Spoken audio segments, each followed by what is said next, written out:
आप क्या समझते हैं कि एक तरफ माजी का लिया हुआ तेल था, बैनुल-अक़वामी सतह पे थोड़ी सी हलचल हुई, 55 रुपए का बोझ अवाम पे डाल दिया गया, लेकिन आने वाले दिनों के अंदर अब आबनाए हरमुज की अगर जिस तरीके से कंडीशन रहती है और बैनुल-अक़वामी सतह के ऊपर जिस तरीके से केओस बढ़ता चला जा रहा है, पाकिस्तान की पोजीशन क्या होगी?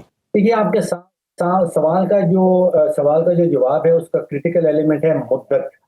कितनी देर तक स्ट्रेट ऑफ हॉर्मूज बंद रह सकती है या बंद रहेगी। देखिए, तकरीबन 20% जो दुनिया भर का तेल है वो वहां से गुजरता है, कोई 20-25% गैस वहां से गुजरती है।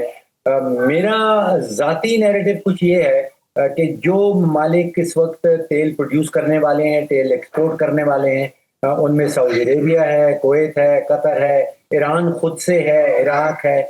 इन सब का तेल जो है वो स्ट्रेट ऑफ हॉर्मूज से गुजरता है और जब तक स्ट्रेट हॉर्मूज बंद रहती है इन सब की आमदन खत्म हो जाती है। दूसरी तरफ जो ममालिक ये तेल वसूल कर रहे हैं वो बड़ी ताकतें हैं। उनमें चीन है, जापान है, साउथ कोरिया है, उनमें इंडिया है, पाकिस्तान भी है।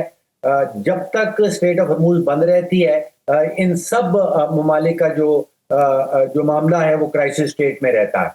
तो मेरा नजरिया ये है कि मुद्दत शॉर्ट होगी, मुद्दत ज्यादा लंबी नहीं होगी, क्योंकि जितने भी बड़े प्लेयर्स हैं इस खेल के अंदर उनके अपने मुफाद में है कि स्ट्रेट ऑफ हॉर्मूज ज्यादा देर तक बंद ना रहे।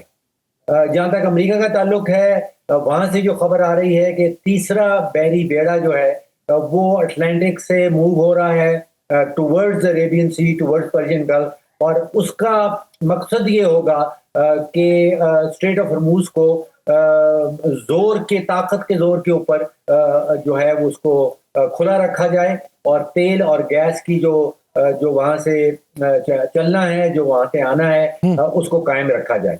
तो मामला इसमें लफ्ज है मुद्दत का। अगर मुद्दत बहुत लंबी हो जाए तो फिर जाहिर है जो जिन खदशात का आप इजहार कर रहे हैं उनमें से बहुत सारे खदशात ट्रू होते नजर आ जाएंगे, लेकिन मेरा ख्याल है कि किसी के इंटरेस्ट में नहीं है कि स्टेट ऑफ हॉर्मूज ज्यादा देर। यानी आप ये समझते हैं कि गैर मुअय्यना मुद्दत ये नहीं हो सकती, मुद्दत जो है वो शॉर्ट दिखाई देती है और इसके असरात जो हैं वो तेजी से बढ़ रहे हैं, तो इस पे बड़े प्लेयर्स जो हैं वो मैदान में उतरेंगे। फारूक सलीम साहब, आप ये कहते हैं कि खित्ते के बड़े खिलाड़ी जो हैं वो मैदान के अंदर उतरेंगे क्योंकि जब घेरा तंग हो रहा हो, जब माशी तौर पे भूचाल पैदा हो चुका हो, जब आपकी स्टॉक एक्सचेंज जो है वो डिसरप्शन का मंजरनामा पेश कर रही हो, तो कुछ ना कुछ तो करना पड़ेगा। लेकिन ये कुछ बातें हैं कि 85% फलां मुल्क का जो समंदर का पानी है वो पीने के काबिल बनाया जाता है, किसी का 90% है, किसी का 70% है।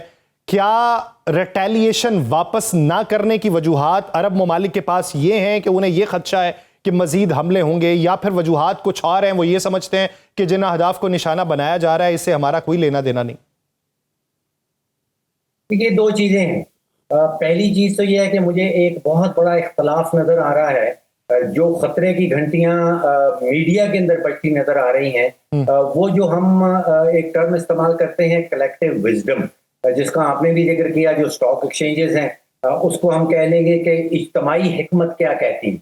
आप अभी खोल के देखिए, सिवाय जापान की स्टॉक मार्केट जो कि 5% गिरी है, शंघाई की स्टॉक मार्केट बराबर बढ़ जा रही है, हांगकांग की स्टॉक मार्केट में किसी किस्म की कोई खतरे की घंटी नहीं बज रही, यूरोप की मार्केट जो है जर्मनी के अंदर किसी किस्म की कोई खतरे की घंटी नहीं है, फुटसी बरतानिया की मार्केट है उसमें किसी किस्म की कोई खतरे की घंटी नहीं है। अमेरिका की मार्केट देख लें, वहां पे जो कुछ इज्तमाही हिकमत कह रही है, जो कलेक्टिव विजडम कह रही है, वो ये पैगाम दे रही है कि ये जंग ज्यादा लंबी चलने वाली नहीं है। वो ये भी कह रही है कि ज्यादा फैलाव जो है वो इस जंग का होने वाला नहीं है। मीडिया चाहे जो मर्जी हाइप क्रिएट करे, जो कलेक्टिव विजडम हैं दुनिया की इस वक्त वो उससे इख्तलाफ कर रही हैं। कुछ जमीनी हकाइक भी सामने रख लीजिए। देखिए, जमीनी हकीकत कुछ ये है कि ईरान के सुप्रीम लीडर को शहीद कर दिया गया है।